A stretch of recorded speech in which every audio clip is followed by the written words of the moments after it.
Hey, it's Jeff Zito, and thanks for checking out another episode of the Celebrity Jobber podcast, streaming on Apple Podcasts, Spotify, iHeart, wherever you listen to podcasts. Please subscribe. Would love a 5-star rating, and please leave a review. All past guests and episodes are online at celebrityjobber.com. Follow on IG, celebrity_jobber_podcast, or you can go to youtube.com/the@celebrity jobber. We take a look at these famous people and what their lives looked like before they were famous. Sometimes they had a different career altogether, and it was like a big break, like a phone call that changed their life forever. You know, at some point in their life, they were regular people like you and I, had a regular job. My guest this week, you know him as Shooter McGavin from Happy Gilmore, and I cannot wait for the second installment of Happy Gilmore headed to Netflix this July. What did Christopher do before acting? What was his first job? Was Christopher McDonald always interested in acting? Did he go to college? Was he studying to be something completely different than an actor?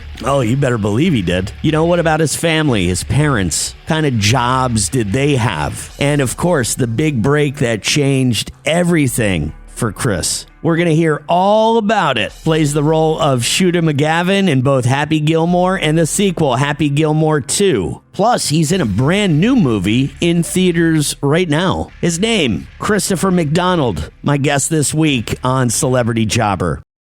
The Celebrity Jobber podcast with Jeff Zito. If you like what you hear, please subscribe, give a 5-star rating, and leave a review. Check out all our past episodes on Apple Podcasts, Spotify, or wherever you pod. What if these celebrities weren't famous? What would they have become? What was their first job? We're about to find out. Hello, Mr. McDonald. How are you? Good, Jeff. How you doing, man? I'm doing good. Christopher or Chris? What do I call you? Chris is fine. All right, Chris. Well, you know, I'm reading a little bit of your history growing up in New York, and I noticed that your mom and dad were not in show business. They had regular jobs and, you know, the nursing business, real estate. So how did you end up here? What was, like, when did you get the bug and know this is what you wanted to do? Well, that's really funny that you asked that, because my father was an actor, but he was very young. So he went into radio, and then he did that for a while. Then he became a high school principal in upstate New York. So he brought all his kids from New York City up to upstate New York, which is like Green Acres. And it was like, what is this town? And he was the principal for 25 years.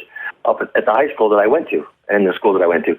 So to answer your question, it's interesting because I had a lot. My father directed all of these musicals, and I had very talented siblings. My sisters were great voices. My brother Casey, great voice. And my brother Daniel, great voice, great actors.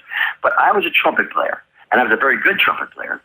And I had to sit in the audience, in the pit, and play. And Dad said, "No, you can't get on stage. You can't do it now. We need you in the audience. We need you in the orchestra." I was like, "Oh, what?" So I always wanted to do it, and then and it was like, big Irish Catholic family.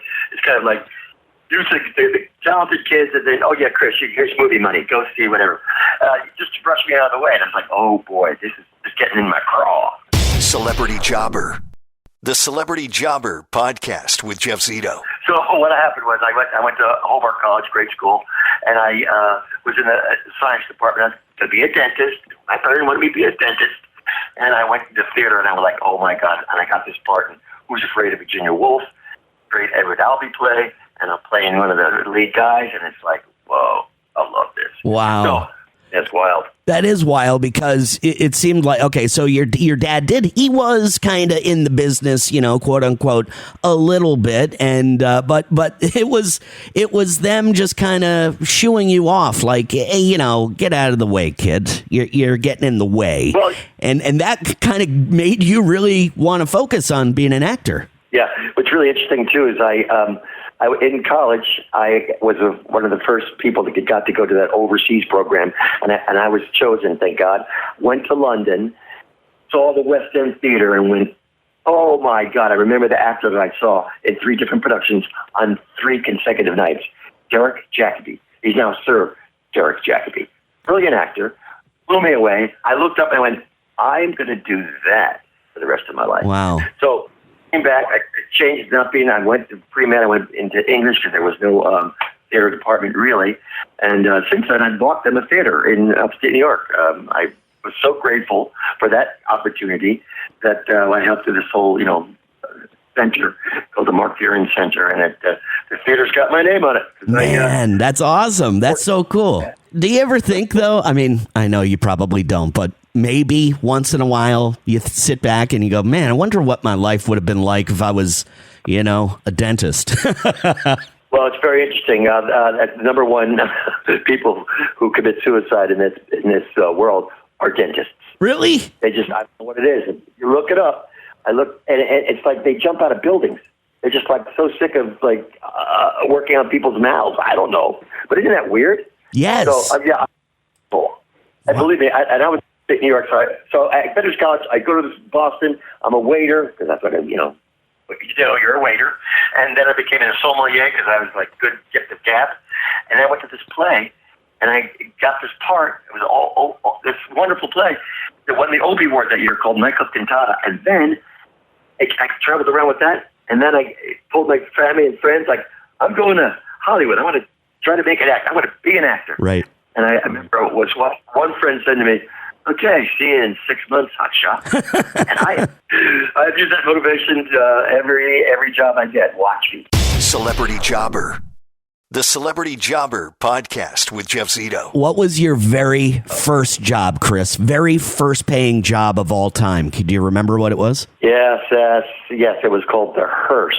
And it was I did a lot of plays before that. My first actual film, I did probably 35 plays, and I was like, no one gives a damn about it in Hollywood anyway. It's like, hey, you're in a theater downtown there.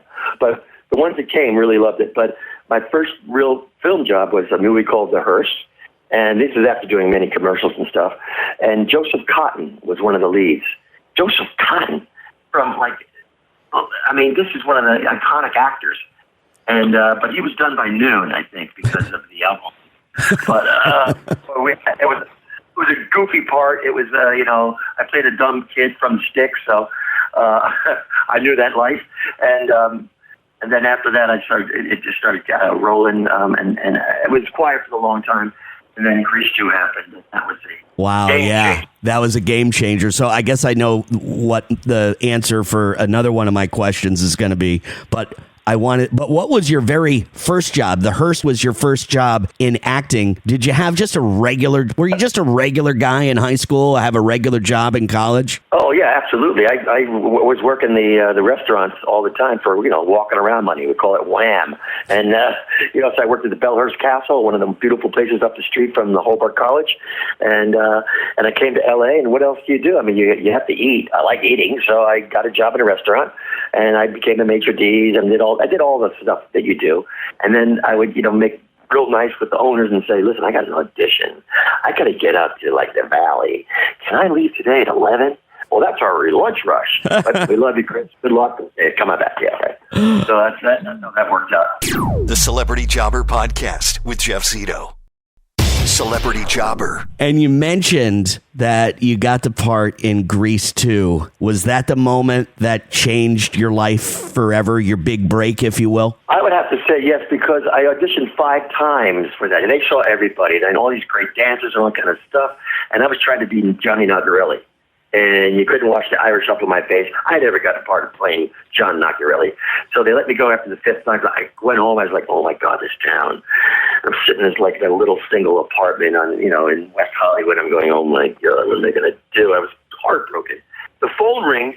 It's the director, producer, and Pat Birch was just amazing. I'm getting a little welled up talking about it. He says, Chris, we love you. We're so sorry it didn't work out for Doug Gurley. Why don't you come in tomorrow? We're doing a mix and match with the T-Birds and the Pink Ladies. And I had nothing to lose. But I threw any kind of inhibition away, and I went in and had a blast. And I got the part. Wow. So I loved how you just said you were getting a little emotional telling that story. That's pretty cool. And I'm getting emotional, Chris, for Happy Gilmore 2, which is coming to Netflix this July. I can't wait to see what Shooter McGavin has up his sleeve this time. Well, I can't tell you because I signed an NDA, but I got to tell you, God bless Netflix, man. They just raised the bar. This is going to be a very exciting sequel. I can't wait. I can't wait. I got a watch party scheduled with a buddy of mine, going to his house to watch it in July when it premieres on Netflix. But I know we got to go. I wanted to talk about this new movie that's called The Last Rodeo. Can you tell me a little bit about your role and what the movie is about? Yeah, it's about the Professional Bull Riders Association. These guys are nuts. They ride these 1,500-pound bulls, and this is a story about a guy who's a 3-time champion who finds a crisis in his life, and he can't pay for his grandson's, hospital bills. So he's getting back on a pony, and I play back on a bull, and I play his longtime friend because he was a world champion. I've been still being a commissioner of this whole thing, and I invite him to come on, and he doesn't respond, and then shows up. And he's 50 years old. He's not going to go against these kids that are 22 years old with, rubber bands for spines. And he's just an old dude. But I get him on, and he plays. And Neil McDonough, who wrote it and co-produced it with his wife, Reve, did a brilliant job. He was cut. He was worked out like John Adnett directed it. He's a brilliant director. Great performances. Sarah Jones, Michael T. Williamson. I had a blast shooting it. And the bull riding sequences alone are breathtaking. The story is all about heart. It's all about family. Family's forever. It's the things you would do for your family. It's a great story, and I hope people get butts and seats and go check it out this Memorial Day weekend. Yeah, I can't. It looks really great. They've been putting a lot of commercials on all over TV. The Last Rodeo in theaters tomorrow. And I got to tell you, Chris McDonald, pleasure talking to you. And I'm really glad, A, you're not a dentist, and B, you're still alive. Thanks so much. I appreciate it. Oh, it opens today. It opens today in theaters now. Thank you so much, Chris. I appreciate it. All right, thanks for your time. Appreciate you. You talk about the big break, and I think Christopher maybe was thinking about it a little bit when I asked him that question, and he even admitted that he got a little emotional telling the story. You could tell his voice cracked a little bit when he talked about Grease 2 being the role that changed everything for him. That was a pretty cool story, He said his dad was an actor early on in his career, then was in radio for a bit, and then became a high school principal. And Christopher went to college to become a dentist. And, for the life of me, I can't figure out why somebody would want to go to college to learn how to become a dentist. Because to me, it just doesn't sound very, very appealing, other than it's a good career where you can make a lot of money. So maybe that was his motivation. I should have asked. But wasn't it funny that Christopher mentioned there are a lot of dentists out there who, I guess, hate their life and they commit suicide. A high number of dentists. Interesting fact. Talked about his first acting job, but his first job, real job, in the restaurant biz. And when he was out in Los Angeles trying to get acting gigs, he was working at a restaurant and pretty much did everything. He said he was even the maitre d', but he would constantly have to go back to the boss and be like, hey, can I scoot out of here at 11 o'clock to do this audition? And it seemed like, that was a busy time of the day for a restaurant, and it had a lunch rush coming through. So it ultimately didn't work out for Christopher, which is good news. Because like we mentioned earlier, he ended up getting the part in Grease 2 after he said he auditioned like 5 different times for the part. And that was the thing that really got his career to take off. Like, who knows if Christopher didn't get that part? Maybe he'd be a dentist. We definitely wouldn't have known who Shooter McGavin is, or maybe we would have. Maybe it was just played by somebody different, like Steve Buscemi or something. And don't forget to check out Christopher's new film, The Last Rodeo, which is in theaters right now. And of course, the sequel to Happy Gilmore, hitting Netflix in July. Thanks so much for checking out another episode of the Celebrity Jobber podcast, streaming on Apple Podcasts, Spotify, iHeart, or wherever you listen to podcasts. Please subscribe, would love a 5-star rating, and leave a review. All past guests and episodes are online at celebrityjobber.com. Follow on IG, celebrity_jobber_podcast.